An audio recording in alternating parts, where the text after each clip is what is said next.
So, you're thinking about getting your first handgun, right? In this video, you're going to learn who can buy your handgun, what you need to buy a handgun, how to choose your first handgun, the purpose, what size should you get, what caliber should you pick, what type of handgun and features, budget and brand, and a final tip. Hello everyone and welcome back to Jim and Guns. I'm your host, Jim, and today we're diving deep into everything you need to know about choosing and owning your first handgun. Whether you're looking for self-defense, range fun, or just starting your own firearm journey, this guide is for you. Let's get into it.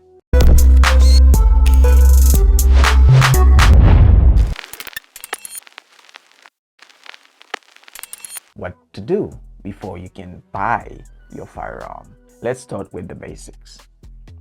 Not everyone can just walk into a store and buy a handgun. Florida, well, I say Florida because I'm here in Florida, follows federal laws plus some state rules. So you need to check your own state and your home city as well, okay? You must be at least 21 years old for a handgun. 18, you can buy long guns, rifles or shotgun, but we're talking handgun here. You need to be a US citizen or a legal permanent resident or a green card holder. No felony convictions. That's a big one. If you've got a felony on your record, you're prohibited. You cannot own a firearm. No misdemeanor convictions for domestic violence or any restraining orders related to that. You can't be addicted to controlled substances or have certain mental health adjudications, okay? Like being involuntarily committed. You must not be a fugitive from justice or dishonorably discharged from the military. If you find this content helpful, please like, comment, and subscribe. Appreciate it. If you're unsure about your background, you can request a personal firearm eligibility test check from the Florida Department of Law Enforcement, FDLE, for a small fee. It's like a pre-background check, or you can check your own state to see what they have. They should have something similar to that.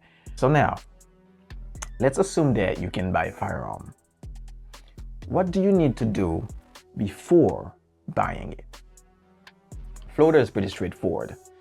No permit required to purchase a handgun, unlike some states, but they will still run a background check on you.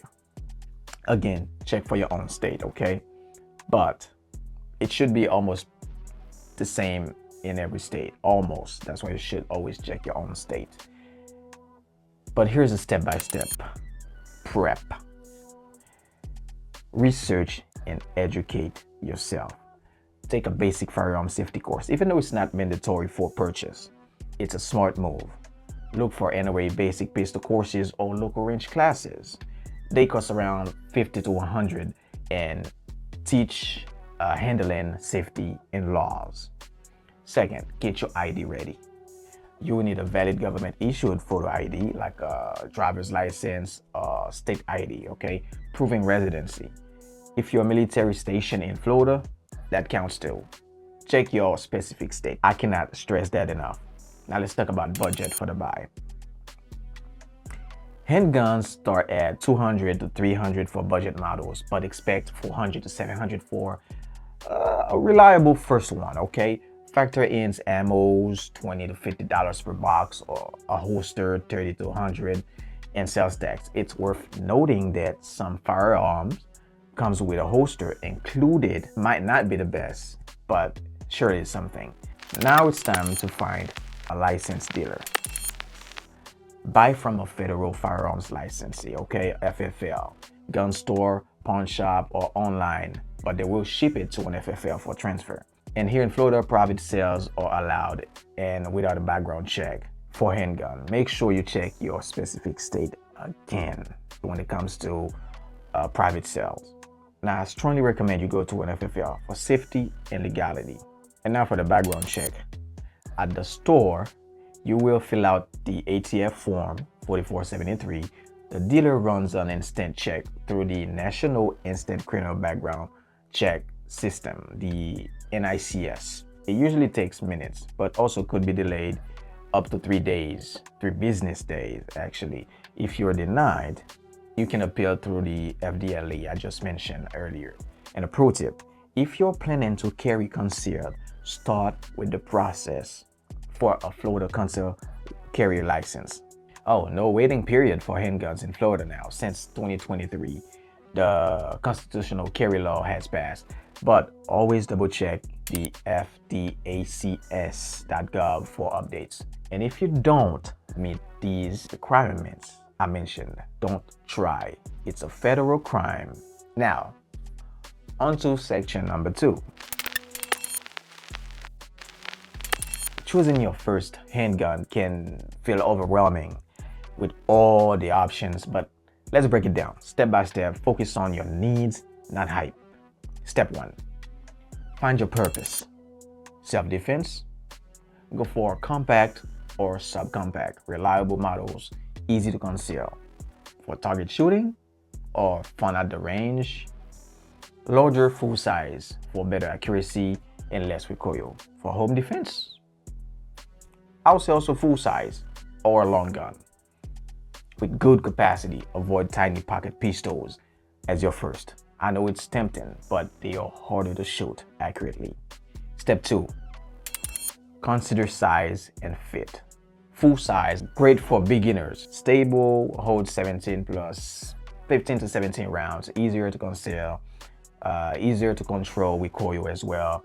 And when it comes to compact, like the Canik TP9SF Elite SC, no, not the SC, the Elite, the Glock 19 or the Smith & Wesson MMP9, it balances concealability and shootability.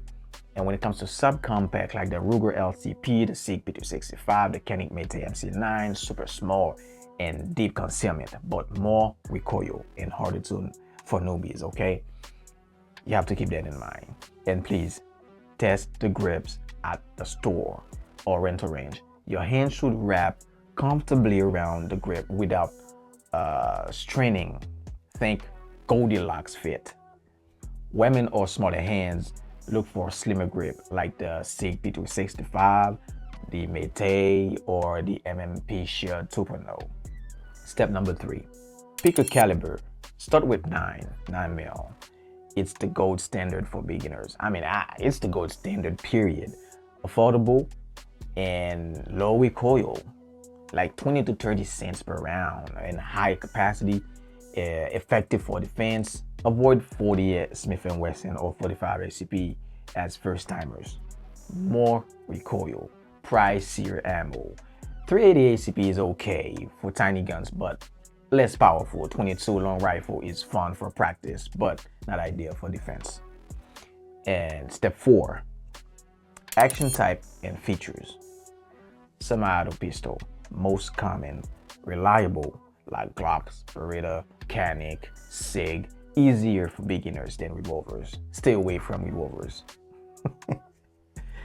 Features like night sights for low lights, all right? Manual safety if you're nervous, but many modern guns don't have manual safety. So you're gonna have to rely on your trigger discipline, trigger safety. Avoid laser or fancy add-on. I know it's tempting to have red dot or lights on your gun as your first gun, but trust me, master the basic first. Now, step 5, budget and brands. Under $500, reliable starters like the Taurus G2C, the Canik TP9, are great value. I love my Caniks. I have the Elite and the Elite SC. Check out these 3 years review on the Elite SC. And my final tip for you, buy used from a reputable FFL to save money. Don't rush. Visit multiple stores. Okay, so this is everything I had for you as a first-time purchaser. And remember, 1A plus 2A equals freedom. Welcome and be safe on your journey. I'll catch you on the next one.